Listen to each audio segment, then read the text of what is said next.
Well, it's a real privilege to get to chat about my thesis work with you all today. Like TJ said, my name is Taylor and I'm a grad student in his lab. And today I'd like to give you kind of a sampler of all of the types of applications we've used the goldfish system on as a novel imaging method to study spatiotemporal features of nuclear biology. So let's get into it. I hardly have to tell anyone in this room that the 40 genome is highly important to regulate the over 20,000 genes and even more regulatory elements that exist in the mammalian nucleus. The spatial organization of these genes has a high impact on their functionality. For example, the nuclear lamina houses heterochromatin that's important for gene silencing, or in the context of cancer, genes that have close spatial proximity are often the culprits of translocation events that can change cell proliferation and important tumorigenic events. On the other hand, this is all happening dynamically over time, where processes like DNA repair have to happen exactly when and wherever in the nucleus DNA is damaged to faithfully maintain the genomic stability. So in order to study these physical processes of nuclear biology, we need methodologies to visualize the location where these events are occurring. And traditionally, DNA fish has been a powerful tool to do this. And briefly, DNA fish involves the denaturation of the entirety of the genome using either heat or chemicals, hybridization of long and specific DNA or RNA probes that are fluorescently labeled, and then analysis via microscopy. But traditional fish has some drawbacks and limitations where the probe design, because the entire genome is denatured, has to be very specific and very carefully designed, as well as because the entire genome is opened, there are some modifications to the nuclear structure.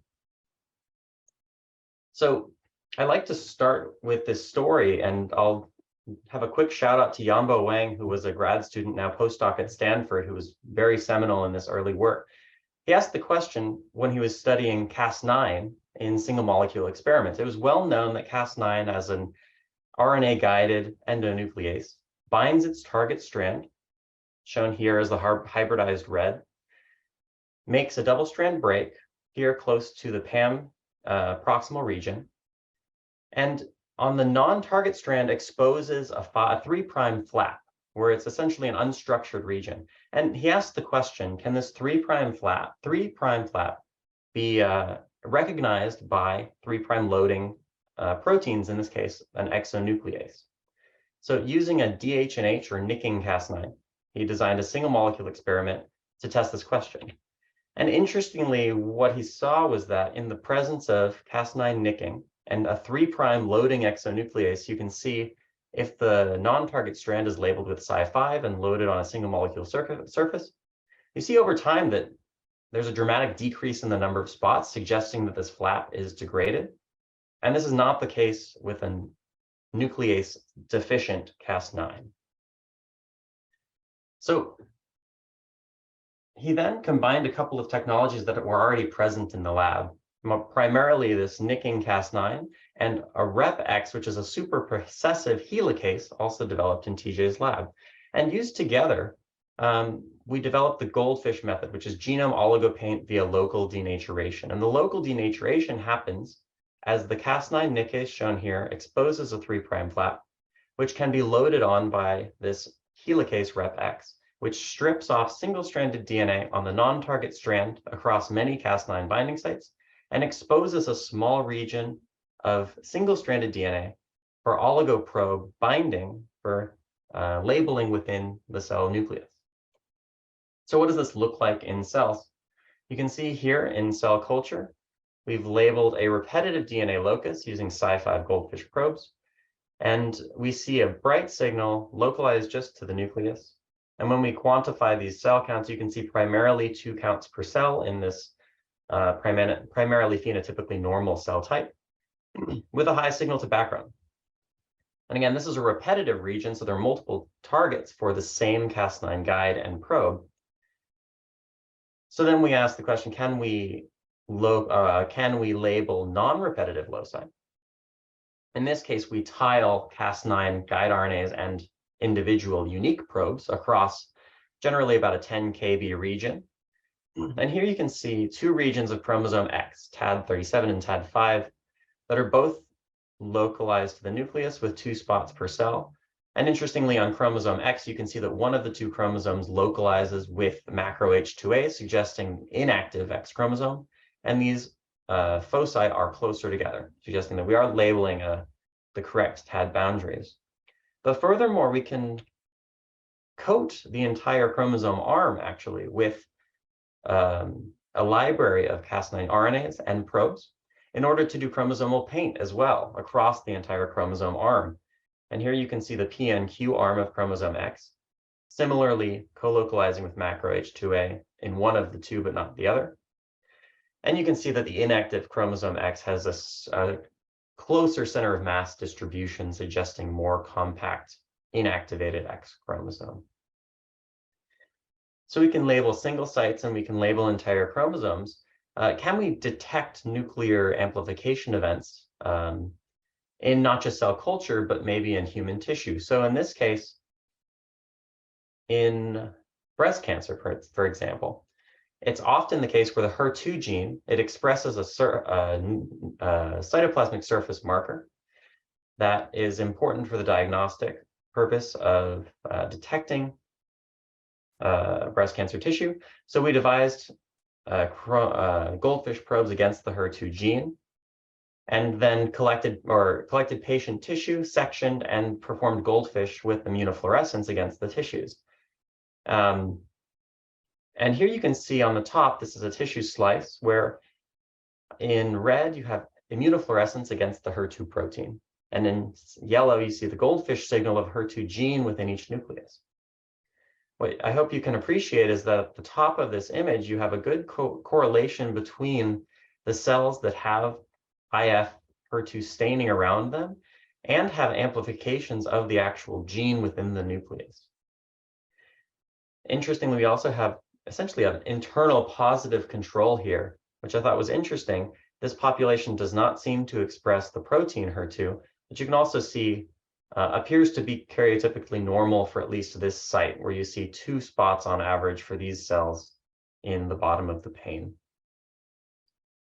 So this was work to develop the goldfish system, and we racked our brains a bit to think about what are some other applications of a system that's not only gated just by probe hybridization efficiency, but also by the specificity of Cas9 cutting.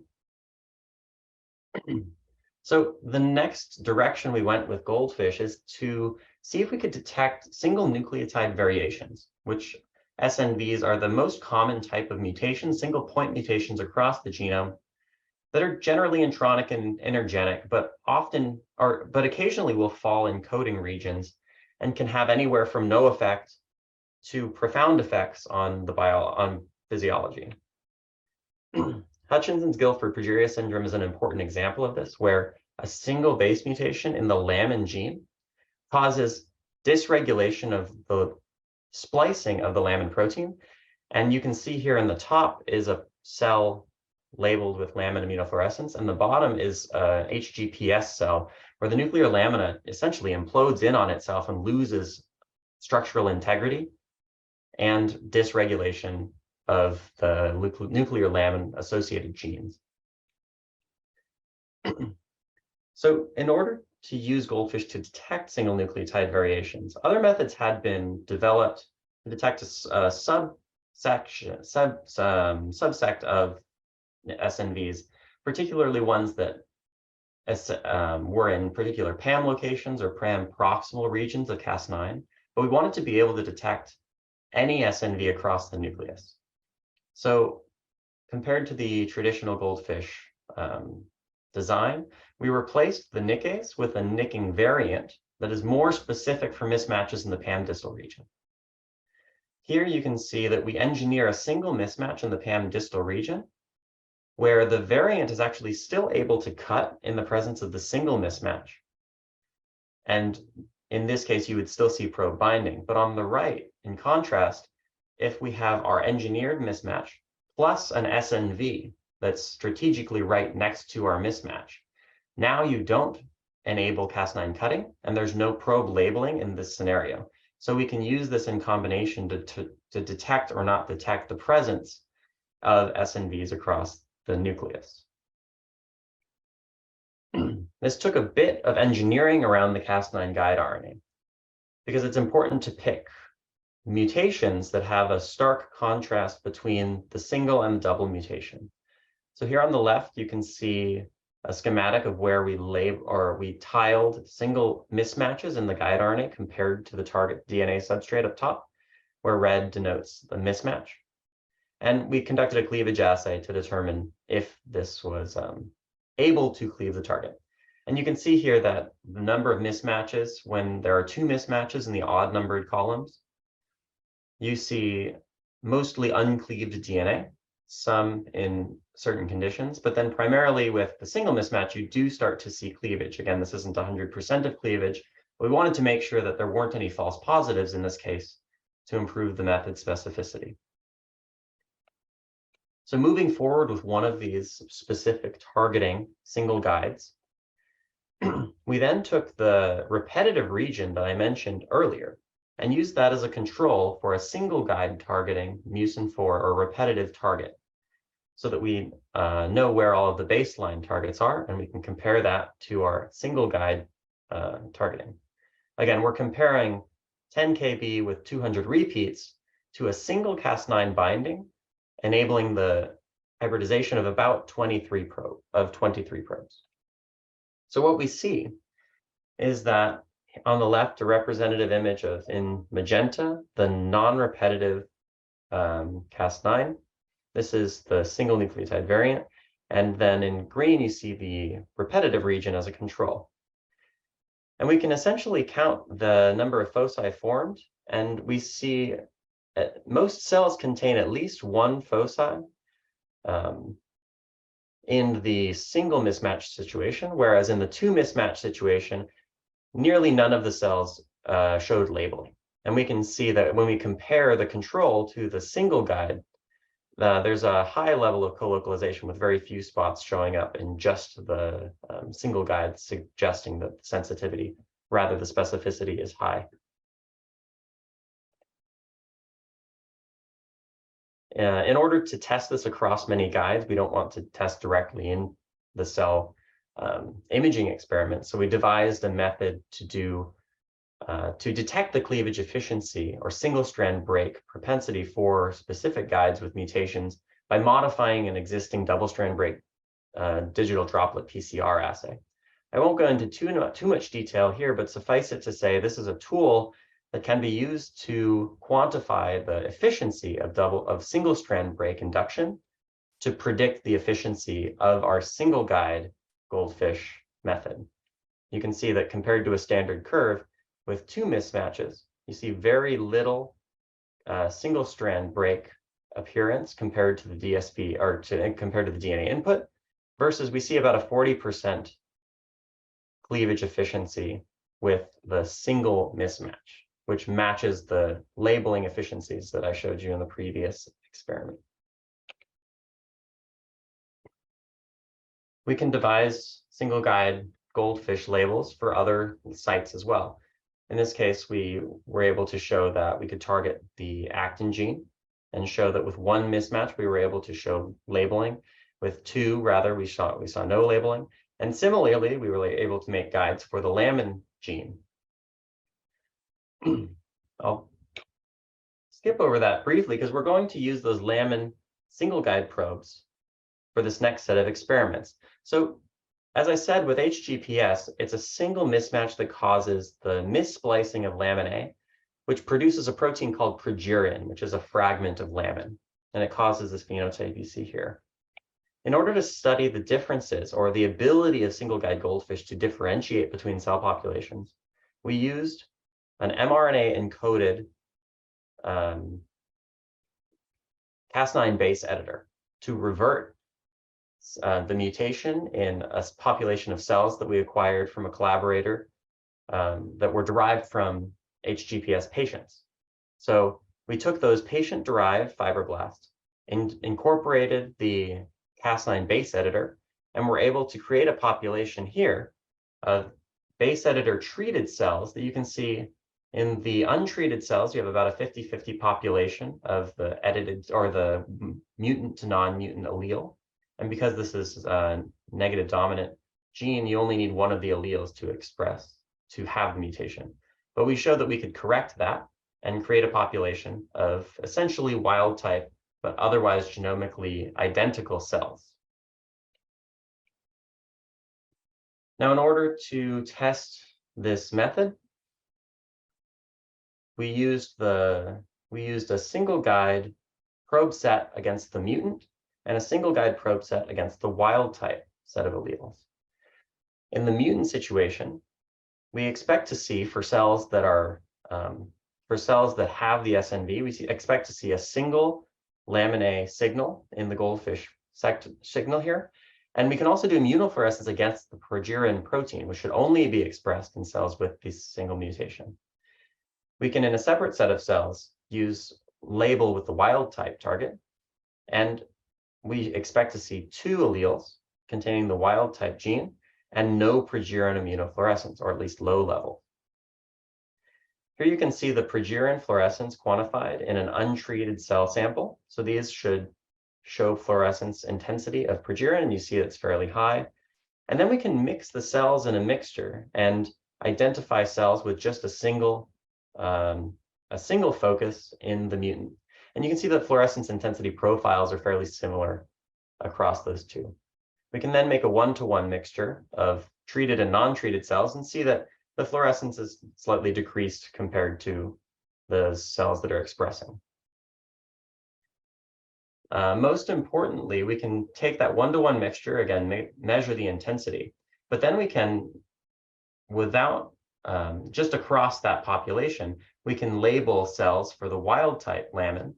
And in these cells, we don't expect any progerin fluorescence intensity. So if we take out the subset of these mixed cells and only measure the fluorescence in those that we've assigned correction positive by goldfish, we see a significant decrease in the fluorescence intensity of progerin, which is similar in the fluorescence profile to a pure population of our treated cells, suggesting that we are actually able to use single guide goldfish to successfully pull out the subpopulation of cells that have been successfully base edited. So this was our application of single guide goldfish.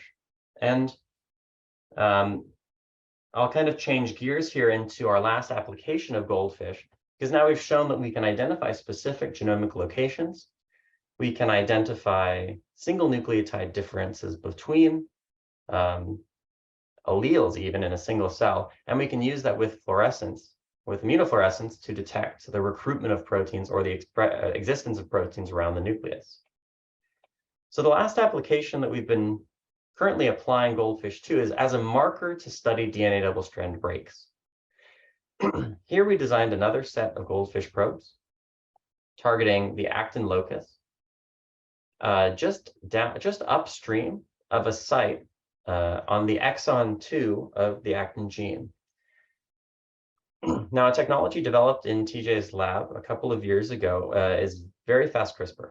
And this is essentially another use of Cas9 to induce damage at that site in a time-specific manner, where caged groups are present on the PAM distal end of a different RNA that's incorporated to cells while they're still alive in culture.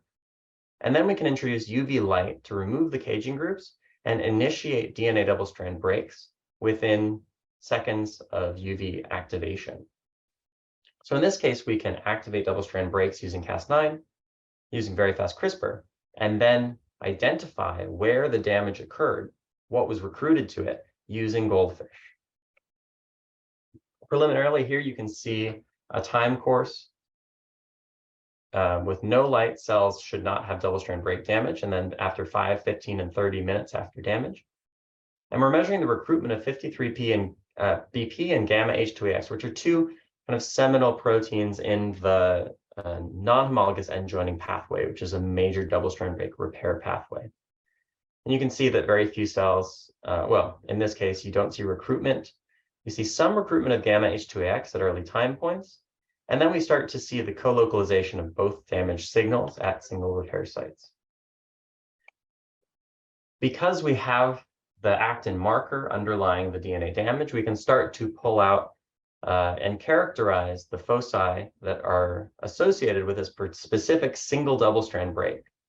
And you can see that if we localize just the 53B recruitment at the actin site, you can see a clear trend increasing over time, which is a different kinetic profile than gamma H2AX, which is actually similar to what we expect to see based on the known kinetics of recruitment, where gamma should be recruited before 53BP, as it's maybe not necessary, but helps the spread of the 53BP recruitment for double-strand break repair. We're also starting to untangle the mean intensities in the areas of these spots in order to understand how these are changing over time. Preliminarily seeing that the 53BP spots seem to be getting dimmer over time, which makes sense if there's only a finite amount of BP in the nucleus, but their area increases per spot. Whereas gamma H2AX being a phosphorylation mark on a histone seems to increase slightly in intensity and then kind of plateaus in area over time. Where we're going with this is essentially to study, we can now study differences in different repair pathways at specific locations in the chromosome. In this case, looking at 53B and BRCA1, BRCA being associated with a different DNA repair pathway. And you can see after 3 hours, you get different populations of cells, probably based on cell cycle, but we're still parsing out what this might mean. And we can start to identify similar characteristics of these repair protein recruitments. I think most interestingly, and the thing that we're excited to look into more, is what are some of the chromosomal changes? What are some of the area differences? And on the left, you can see the foci quantification of the repair foci, but on the right is the area of the actual actin spot underlying the cut, suggesting that maybe there are some changes in the area of the actual focus, suggesting that maybe there's decompaction or some interesting events happening at that single cut. I believe I'm out of time, but with that, I'll recap. In conclusion, we've talked about goldfish as a method to specifically label chromatin by local denaturation. We can label single sites, repetitive sites, non-repetitive sites, whole chromosomes, and tissue. Secondly, we can also identify between single variants, single nucleotide mutations in the genome. And finally, start to use this in combination with other methods to start to understand both the spatial and temporal aspects of phenomenon like DNA repair. With that, I'll thank TJ and the rest of the lab, particularly Yanbo Wang and Adam Rubczynski, who have conducted a lot of the experiments that you saw today. Also the rest of the lab for all of their help, and our funding, the 4D Nucleome, for having me. So thanks, and I'm happy to take any questions.